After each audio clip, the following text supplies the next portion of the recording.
بسم اللہ الرحمن الرحیم نحمدہ ونصلی علی رسولہ الکریم اما بعد السلام علیکم ورحمۃ اللہ وبرکاتہ۔ میری عزیز بہنوں، آج آپ کے سامنے بہت ہی اہم سوال جو کئی مرتبہ ہماری بہنوں نے پوچھا ہے پیش کرنے جا رہی ہوں کہ اذان کے وقت کتا کیوں روتا ہے۔ آپ نے دیکھا ہوگا کہ اکثر مغرب کے اذان یا پھر عشاء یا فجر کے اذان کے وقت کتے روتے ہیں، یا پھر رات میں اچانک کیوں رونے کی آواز آتی ہے۔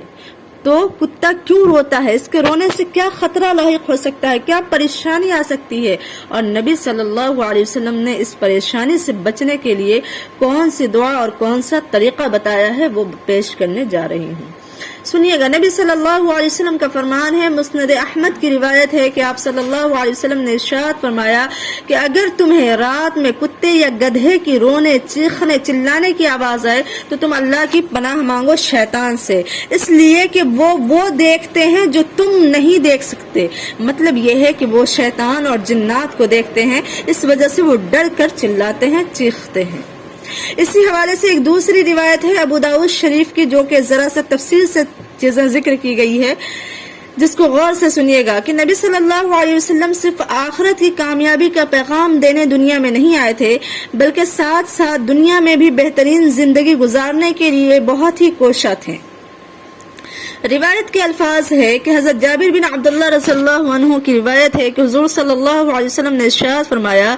جب تم کتوں اور گدھوں کو بھونکتے سنو تو اللہ کی پناہ مانگو شیطان کے شر سے، کیونکہ وہ دیکھ رہے ہیں جو تم نہیں دیکھ سکتے۔ اس کے بعد آگے ارشاد فرمایا کہ جب رات میں پیر تھم جائے، یعنی لوگوں کا چلنا پھرنا بند ہو جائے، تو تم باہر نہ نکلا کرو، اس لیے کہ اس وقت اللہ اپنے کچھ مخلوقات کو روئے زمین پر اس دنیا میں پھیلا دیتا ہے، مراد اس سے جنات وغیرہ ہیں، اور اللہ کا نام لے کر دروازے بند کیا کرو، یعنی بسم اللہ پڑھ لیا کرو، اس لیے کہ جس گھر کا دروازہ بسم اللہ پڑھ کر بند کیا جاتا ہے اس گھر میں شیطان اور جنات داخل نہیں ہوتے۔ یعنی جب رات چھا جاتی ہے، لوگ گھروں میں چلے جاتے ہیں، سناٹا ماحول ہو جاتا ہے، تو اس وقت کچھ مخلوق اللہ کی زمین پہ اتر جاتی ہے اور وہ اپنا کام شروع کر دیتی ہے۔ جس طرح ہم انسانوں کے لیے دن کا وقت ہے، اسی طرح اللہ کی کچھ خاص مخلوق ہے جو رات کے وقت میں اپنا کام انجام دیتی ہے، وہ رات میں اپنی سارے ضروریات کو پوری کرتی ہے۔ تو اس وقت کسی مخلوق کے دنیا میں پھیل جانے کا وقت ہوتا ہے، سو تم گھروں سے باہر نہ نکلا کرو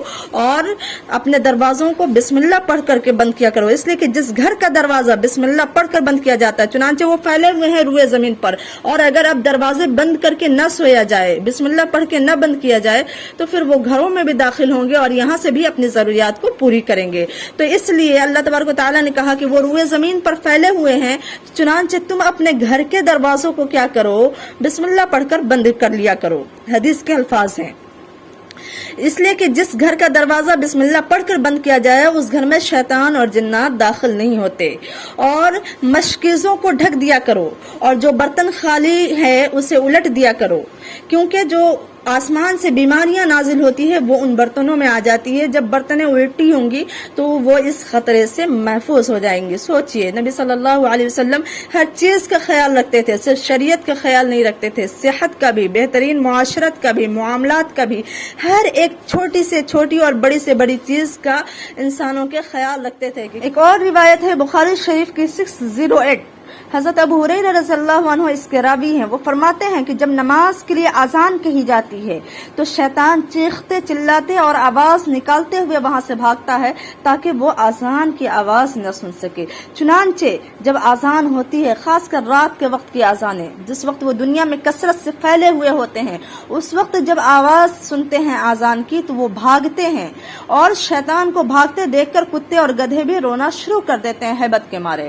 مختلف طرح کی آوازیں نکالتے ہیں، چلاتے ہیں ہیبت سے۔ لہٰذا جب تم میں سے کوئی اس طرح کتوں کو روتا ہوا سنے تو اعوذ باللہ من الشیطان الرجیم پڑھے، کتے کا بھی رونا بند ہو جائے گا اور اس سے شیطان کے شر سے بھی انسان محفوظ ہو جائے گا۔ اور ایسے وقت میں خصوصاً باہر نہ نکلے، ورنہ شیطان کے راستے میں آ جانے کی وجہ سے خطرے کا اندیشہ ہو سکتا ہے۔